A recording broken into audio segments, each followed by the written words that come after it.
नमस्कार. आपल्या सर्वांच्या लाडक्या यूट्यूब चॅनलमध्ये तुमचे सर्वांचे स्वागत आहे. आज आपण पाहूया कडक ऊन आणि उन्हाच्या लाटेपासून वाचण्यासाठी काही सोपे उपाय. त्यासाठी व्हिडिओला शेवटपर्यंत पहा, इतरांपर्यंत शेअर करा आणि कमेंट बॉक्समध्ये श्री स्वामी समर्थ अवश्य लिहा. आणि व्हिडिओला लाईक करून इतरांपर्यंत अवश्य शेअर करा.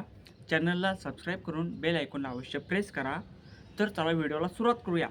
कडक ऊन, डोक्याला ताप, अनेक लोक होत आहे बेशुद्ध. नेमकं कारण काय? हीट वेव्ह टाळण्यासाठी उपाय जाणून घेऊया. सध्या देशासह राज्यामध्ये उष्णतेच्या लाटेचा इशारा हवामान विभागाने दिला आहे. अशामध्येच लोकसभा निवडणूक असल्याने या तापत्या उन्हामध्ये घराच्या बाहेर पडावे लागत आहे. एकीकडे गरज असल्यासच घराच्या बाहेर पडा असा इशारा आरोग्यतज्ञ तसेच हवामान विभागाने दिला आहे. तर दुसरीकडे कामानिमित्त तसेच मतदान करण्यासाठी मतदार राजाला घराबाहेर पडण्याशिवाय पर्याय नाही. या कडक उन्हाळ्यामध्ये आरोग्याची काळजी घेणे खूपच जास्त आवश्यक असते.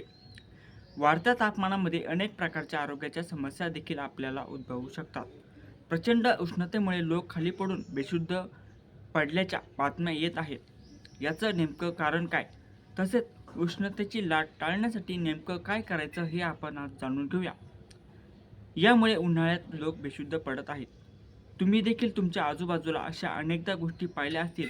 जास्त वेळ उन्हात राहणे, पुरेशा प्रमाणामध्ये पाणी न मिळणे आणि बीपी कमी होणे अशी अनेक कारणे आहेत ज्यामुळे उन्हाळ्यामध्ये लोक बेशुद्ध होत आहेत. कडाक्याच्या उन्हामध्ये चक्कर येणे, दृष्टी धूसर होणे, अशक्तपणा जाणवणे, बोवळ येण्यासारख्या अनेक समस्या समोर येत आहेत. उन्हाळ्यामध्ये डिहायड्रेशनमुळे अनेक समस्या उद्भवू शकतात. कडक उन्हामध्ये लोक बेशुद्ध देखील पडतात. उष्माघातापासून बचाव करण्यासाठी तुम्ही कोणते उपाय करू शकता याबद्दल तज्ज्ञांकडून माहिती जाणून घेऊया. हीट वेव्ह म्हणजेच उष्णतेची लाट टाळण्यासाठी या सोप्या टिप्स तुम्हाला मदत करतील. आहार तज्ज्ञ नंदिनी यांनी याबाबत माहिती दिली आहे. हे उपाय उष्णतेची लाट टाळण्यास मदत करतील. पहिलं म्हणजे भरपूर पाणी प्या. शरीरामध्ये पाण्याच्या कमतरतेमुळे चक्कर येणे, अशक्तपणा जाणवणे यांसारख्या समस्या आपल्याला सतावतात. स्वतःला हायड्रेटेड ठेवा.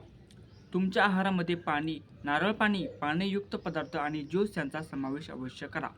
चहा, कॉफी कमी प्या, त्यामुळे तुम्ही डिहायड्रेट होऊ शकता.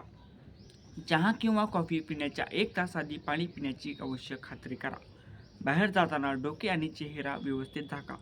दुपारी 12 ते 3च्या दरम्यान शक्य तितक्या कमी बाहेर जाण्याचा प्रयत्न करा. लिंबू आणि मीठ असलेले पाणी देखील कमी रक्तदाबापासून बचाव करण्यास मदत करते. प्रथिनयुक्त नाश्ता करा.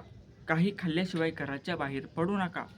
जर तुम्हाला लो बीपीची समस्या असेल तर स्वतःची विशेष काळजी अवश्य घ्या. स्ट्रॉबेरी, संत्री, काकडी आणि टरबूज यांचा आहारात समावेश अवश्य करा.